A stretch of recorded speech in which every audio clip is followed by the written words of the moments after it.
নমস্কাৰ বন্ধুসকল, আশা কৰোঁ সকলো ভালে আছে।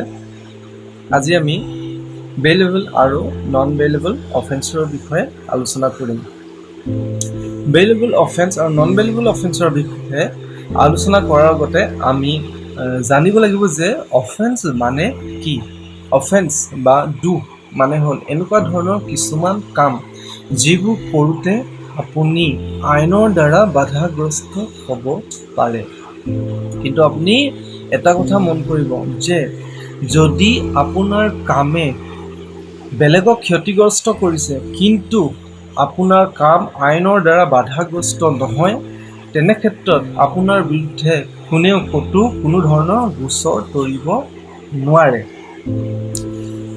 এইখিনি আছিলে আপোনাৰ প্ৰাৰম্ভিক জ্ঞান। এতিয়া আমি আহোঁ বেইলেবল অফেন্সৰ বিষয়ে বা আমি অলপ কথা পাতোঁ। বেইলেবল অফেন্স কি? বহুতে ভাবে যে এতিয়া মোক পুলিচে ধৰি লৈ গ'ল, এতিয়া মোৰ কি হ'ব, এনেকুৱা ধৰণৰ বহুতে পুলিচে গ্ৰেপ্তাৰ কৰাৰ পিছত চিন্তা কৰে।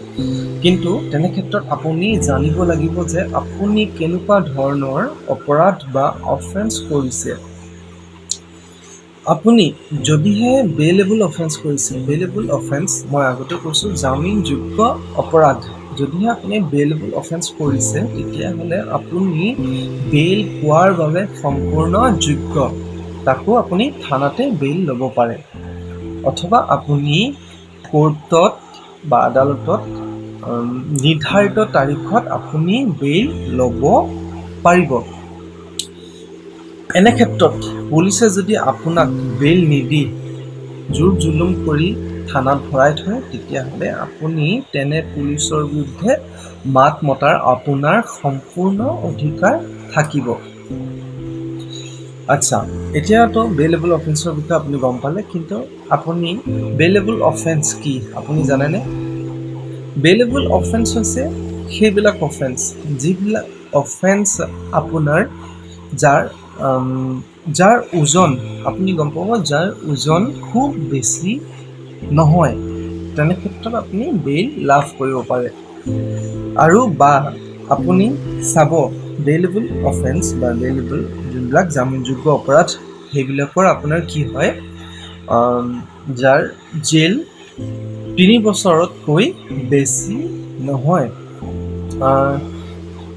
আপুনি সাধাৰণতে আপুনি বুজিবলৈ হ'লে আপুনি মন কৰিব যে আপুনি হত্যা, ধৰ্ষণ, অপহৰণ, চোৰ, ডকাইত আদিৰ দৰে কোনো ধৰণৰ অপৰাধ কৰা নাই। তেনে ক্ষেত্ৰত আপুনি বেইল পোৱাৰ বাবে সম্পূৰ্ণ যোগ্য।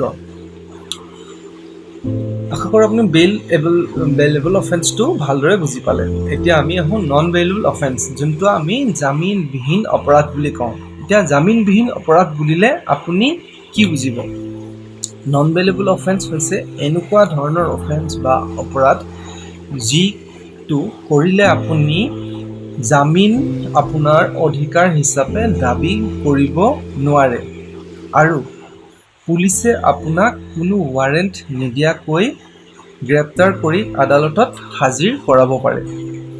যদি আদালতে ভাবে যে আপোনাক বেইল দিব লাগে, তেতিয়াহ'লে আপোনাক বেইল মঞ্জুৰ কৰিব, আৰু যদি ভাবে আপোনাক বেইল দিব নালাগে, তেতিয়াহ'লে আপোনাক জেল হাজতলৈ প্ৰেৰণ কৰিব পাৰে।